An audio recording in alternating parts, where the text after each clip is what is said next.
Elizabeth. I just wanted to thank you in advance for allowing me this interview today. I just wanted to say I'm really excited about the possibility of being on your team, and I hope this is a good fit. So, I prepared your questions ahead of time, like you asked me to, and I'm just going to jump right into it. To start, I just wanted to talk to you about what you might experience when you come into my classroom. So, if you were to come into my classroom, it would be clear that learning was occurring. I want to be able to encourage my students to guide their own learning in the classroom. Based on some research that we talked about before this interview, it has become clear that the more engaged your students are, the more willing and able they are to learn. As an educator, I do plan to guide the learning in the direction of their interests rather than in the direction of my own interests. By doing this, it allows for more flexibility and a more willing and engaged lesson plan. Instead of having this very strict one, I will have a general plan and most likely my own plans. But I will be under the expectation that if the students do find something else they are more interested in, I will be applying that to my lessons for the day, if not the week, depending on what we're covering.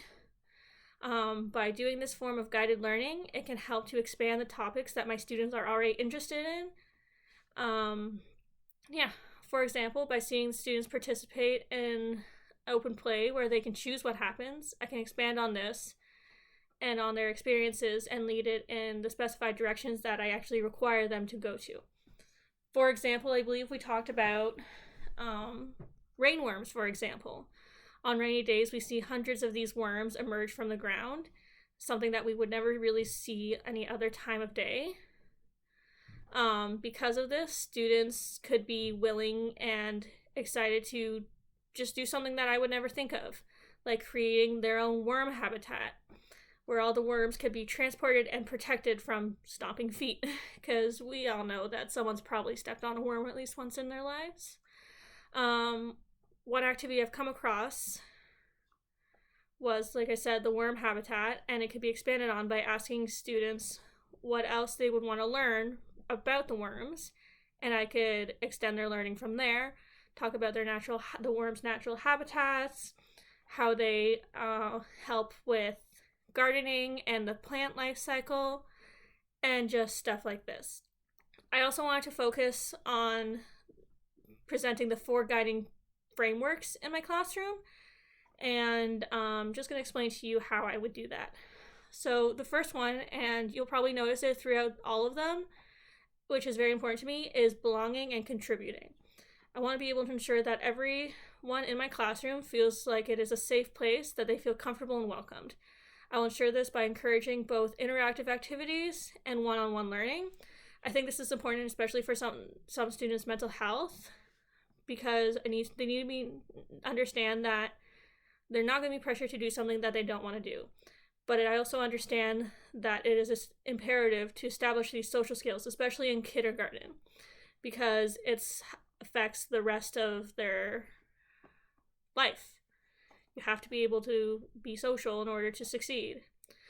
I will also ensure that my students know that they can come to me if there's anything that they need.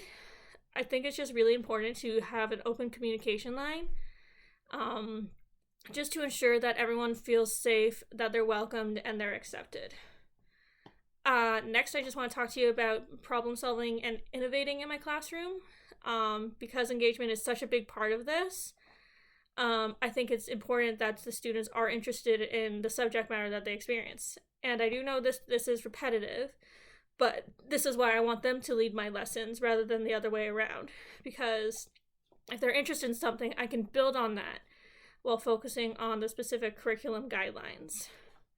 I would also like to try to host maybe some weekly question periods, if possible, about ideas and what they want to learn. And by this, I can also give them ideas or give them options and see what they would like to do from there.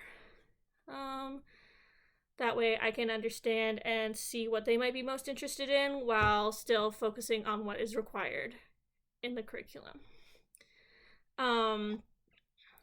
This is something I do recognize I need to work on, but demonstrating their literacy and mathematical skills, this can be related to the expression of various literacy and math behaviors. If I'm encouraging my students to express and communicate how they're feeling, I can understand any possible issues and anxieties related to their specific strand. If they're having trouble with something in writing or a math problem or concept that they don't quite understand. Literacy especially is very important to have a good foundation in, because like it also helps with your communication and stuff. I would like to try to implement ideas such as feelings journals and math and literacy journals, just as ways to practice each skill, have them be able to go back to it to review if needed, and stuff like that.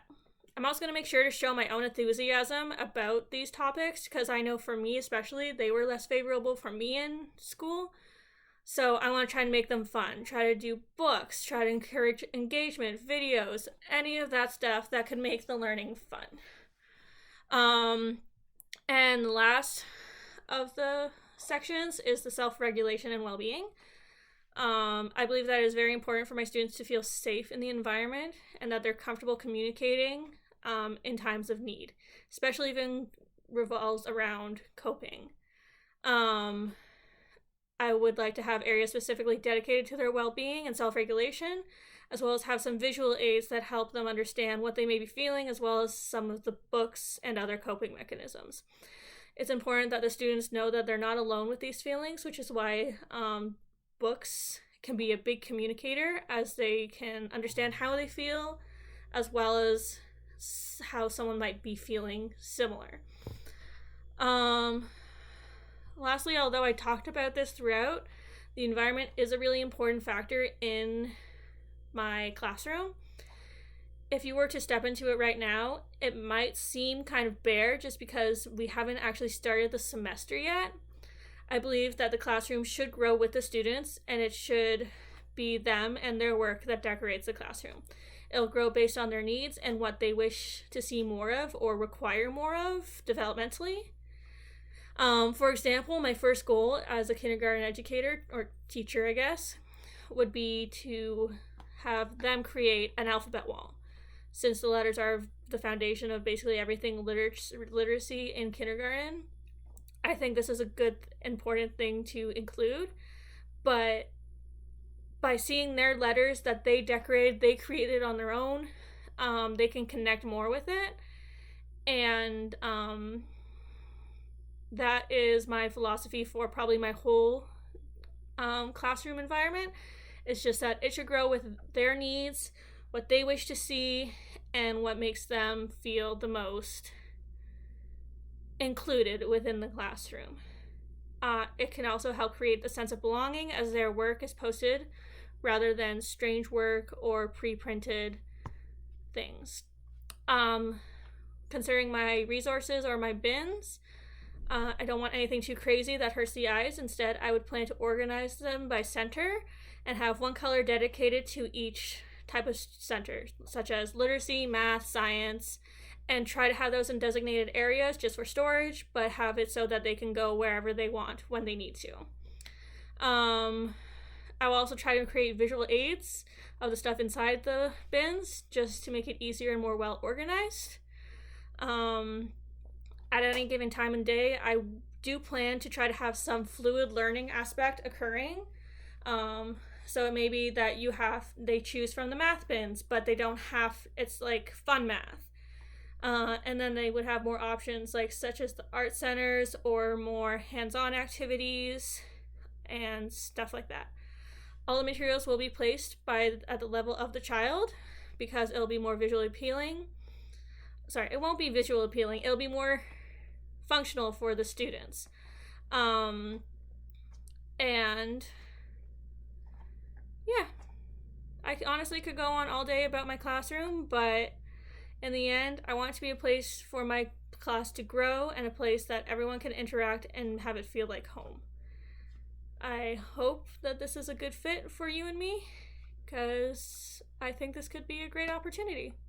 Thank you.